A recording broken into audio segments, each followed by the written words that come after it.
nung bibindisyonan na namin, kaya pala walang tumitingin sa kabaong, yung patay may hawak na karatula. Nakalagay, ako ngayon, ikaw bukas. Patay na, Father, nananakot pa, no? Nagpapaalala lang yun ng totoo. Kahit sa gusto natin, isang araw, nasa loob din tayo ng kahon. O kaya garapon. Uso na ngayon yan, pag kin-remake kayo. Di ba? Hanggat maaari nga lang, wag muna. Kaya nga yung mga lolo't lola ko nun, pag may patay kami, maraming mga pamahiin, siguro ginagawa pa rin ninyo yan. No, kasi nakakatakot yung mga babala nila eh. Bawal daw maglibing ng Lunes. Pag naglibing kayo ng Lunes, walang magbibindisyon, day off ng pare. Hindi, sa totoo, pag naglibing daw kayo ng Lunes, may mamamatay uli sa pamilya nyo. Eh kung tatlo lang kayong magkakapatid, Miyerkules pa lang ubus na lahi nyo. Ang bilis nyong mabubura sa daigdig.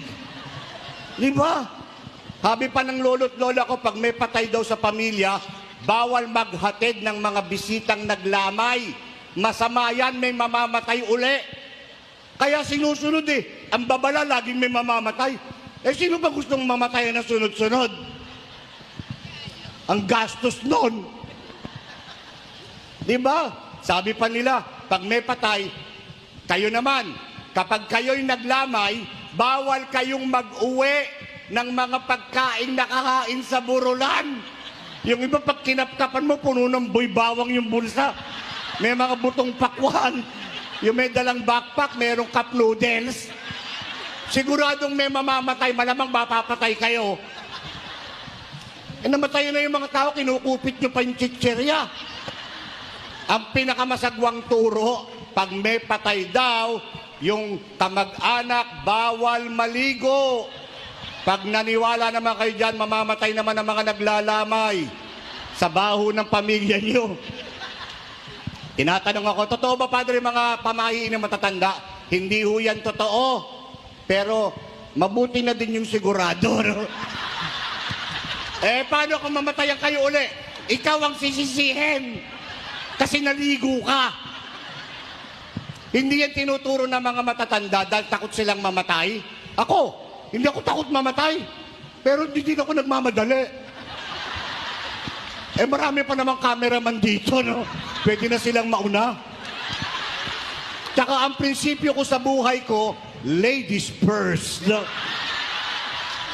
Gentleman kasi ko. Kaya kayong mga lalaki, pag sinabihan kayo ng misis nyo, mamatay ka na, sabihin mo, ladies first. No? Ganun lang kasimple yan. Di ba? Hindi yan tinuturo ng matatanda dahil takot silang mamatay. No? Mas tamang tanong siguro doon, ganito. Bakit itinuturo ng matatanda, hindi naman pala totoo? Siguro ayaw nila ng, nasigurado ako, damdamin nating lahat.